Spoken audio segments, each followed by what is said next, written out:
Co-President of the Europe of Freedom and Democracy, Nigel Farage. The floor is yours. Well, here we are, on the edge of a financial and social disaster, and in the room today we have the four men who were supposed to be responsible.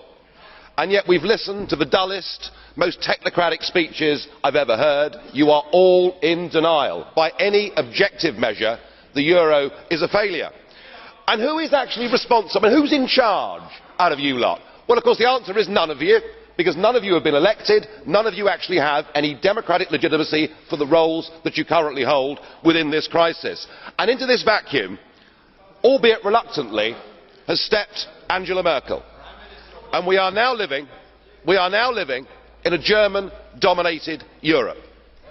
Something that the European project was actually supposed to stop. Something that those that went before us actually paid a heavy price in blood to prevent. I don't want to live in a German-dominated Europe, and nor do the citizens of Europe.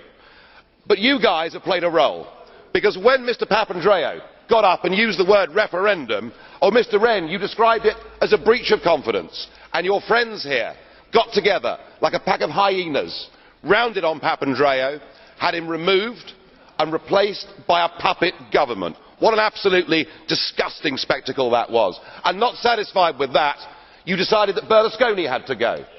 So he was removed and replaced by Mr Monti, a former European Commissioner, a fellow architect of this euro disaster, and a man who wasn't even a member of the Parliament. It's getting like an Agatha Christie novel, where we're trying to sort of work out who's the next person that's going to be bumped off.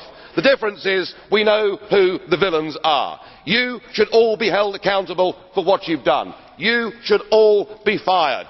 And I have to say, Mr Van Rompuy, 18 months ago when we first met, I was wrong about you. I said you'd be the quiet assassin of nation-state democracy, but you're not anymore. You're rather noisy about it, aren't you? You, an unelected man, went to Italy and said this is not the time for elections, but the time for actions. What in God's name gives you the right to say that to the Italian people? Thank you. The next speaker